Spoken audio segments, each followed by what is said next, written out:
তারপর অনেকটা ধ্বংসস্তূপে পরিণত হয়েছে প্রথম আলো অফিস। আমি একটু দেখাতে চাই, দেখতে পাচ্ছেন প্রথম আলো অফিসের সামনের যে অংশটা এবং ভেতরের যে অংশগুলো একেবারে ভেঙে গুড়িয়ে দেওয়া হয়েছে এবং অগ্নিসংযোগ করা হয়েছে দেখতে পাচ্ছেন। এবং প্রথম আলো অফিসের নিচে যেটা ছিল প্রথমা প্রকাশনী ছিল, উপরে তাদের মার্কেটিং বিভাগ থেকে শুরু করে বিজ্ঞাপন বিভাগ, সিকিউরিটি রুম থেকে শুরু করে ক্যান্টিন, প্রথম আলো বন্ধুসভা সব কিন্তু এই বিল্ডিংটার মধ্যেই ছিল।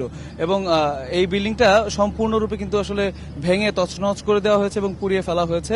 এবং ফায়ার সার্ভিসের যারা ছিলেন কর্মরত তাদের দুইজন কিন্তু এই যেই ট্রান্সফরমারটা দেখানো হচ্ছে ইলেকট্রিসিটি, সেই ট্রান্সফরমারের এখানে কিন্তু আসলে তারা বিদ্যুৎপৃষ্ট হয়ে দুইজন ফায়ার সার্ভিসের কর্মী কিন্তু ঢাকা মেডিকেল কলেজ হাসপাতালে গুরুতর অবস্থায় চিকিৎসাধীন অবস্থায় আছেন। এবং তারা বিদ্যুৎপৃষ্ট হওয়ার পর কিন্তু আসলে অগ্নি নির্বাপনের যে কাজ, সেই কাজটা আসলে বেশ কিছুক্ষণ ঘণ্টাখানেক বন্ধ থাকে এবং তার পরবর্তী সময় তারা আবারও চেষ্টা চালায় এবং সকাল 10টা নাগাদ আসলে আগুন আসলে নিয়ন্ত্রণে আনা সম্ভব হয়। এবং আমরা গতকাল রাতে থেকে দেখেছি যারা গণমাধ্যম কর্মী আছেন তারা কিন্তু আসলে বিভিন্নভাবে সোশ্যাল মিডিয়াতে প্রতিবাদ জানাচ্ছেন এবং তারা বলছেন যে দেশের যে কোনো অদ্ভুত পরিস্থিতিতে আসলে সংবাদকর্মী এবং সংবাদ মাধ্যম যে অফিসগুলো আছে বিশেষ করে সেগুলোর উপর যে হামলা, সেটা আসলে শঙ্কার এবং তারা অনেকেই ঘৃণা এবং ক্ষোভও প্রকাশ করেছে।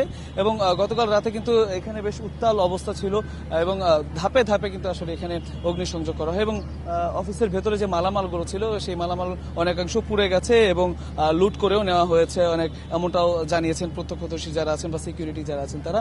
এবং প্রথম আলো অফিস কিন্তু আসলে পরিদর্শনে এসেছেন গণ অধিকার কর্মী যারা আছেন বা রাজনৈতিক অ্যাক্টিভিস্ট যারা আছেন, এখনো পর্যন্ত অনেকেই কিন্তু আসলে পরিদর্শন করছেন।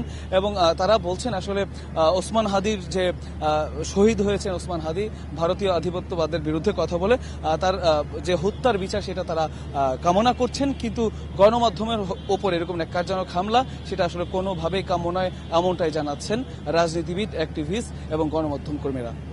এই ছিল এখনকার মতো আমার কাছে প্রথম আলো অফিসের নিচ থেকে সবশেষ।